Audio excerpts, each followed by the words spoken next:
Moïse regarda çà et là, et voyant qu'il n'y avait personne, il tua l'Égyptien. Exode 11:12. Est-ce là une façon de faire digne de Dieu? Ceci est-il compatible avec la vocation céleste? Certes non.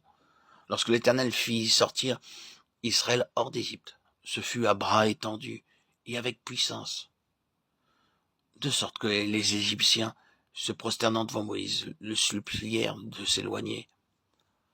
Gardons-nous de supposer que Dieu peut être dans l'action douteuse, celle qui oblige à ses regards inquiets à droite et à gauche, ni en quoi que ce soit qui ne supporte point l'éclatante lumière de sa présence.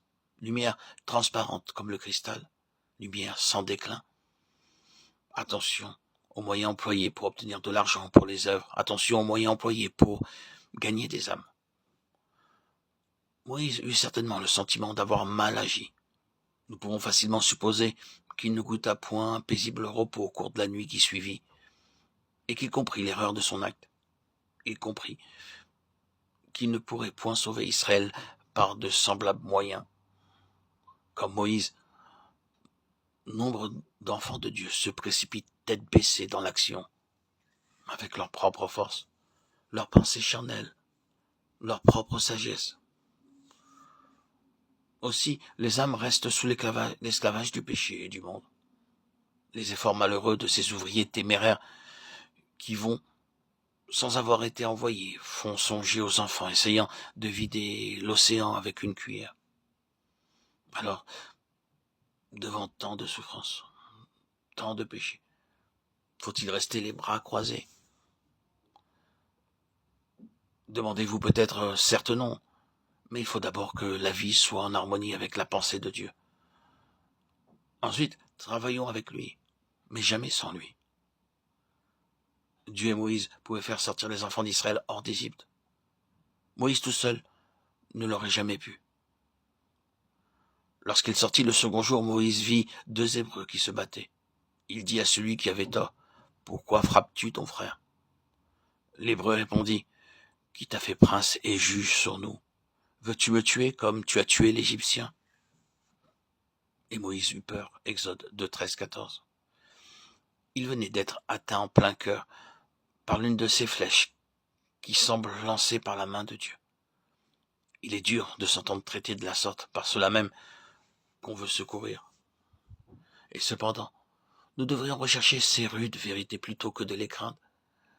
Si nous voulons vraiment soumettre nos vies à celui qui les rendra sans reproche, car nous ne nous voyons pas nous-mêmes. Quiconque ne peut supporter un autre point de vue que le sien n'atteindra point le sommet où, avec Dieu, il verra les choses d'ici-bas comme l'Éternel les voit. Si Moïse s'était justifié à ses propres yeux du meurtre de l'Égyptien, ce fut pour lui un dur réveil.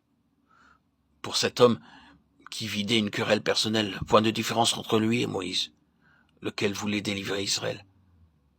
C'est que les autres voient les moyens employés, moyens charnels ou mondains, et ne discernent pas l'idéal poursuivi.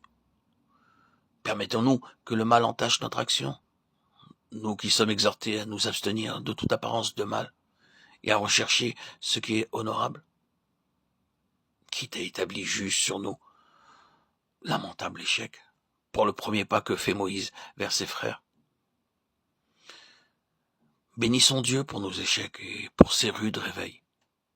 Il vaut mieux qu'ils se produisent au début de la carrière qu'au soir de la vie, et d'avoir vécu jusqu'à la fin dans de vaines illusions sur nous-mêmes et sur les autres. Il vaut mieux avoir ces réveils lors des premiers pas au service de Dieu, plutôt que d'arriver devant le tribunal de Christ, sans avoir accepté la vérité sur soi-même, et de perdre la récompense. 1 Corinthiens 3,15. Moïse, effrayé, il s'enfuit et ne s'arrête qu'à Madian. Le voici désormais étranger et voyageur ici-bas. Du jour au lendemain, quel changement! En son cœur, il avait déjà fait son choix. Dieu réalise celui-ci de façon inattendue. Le palais égyptien est bien loin.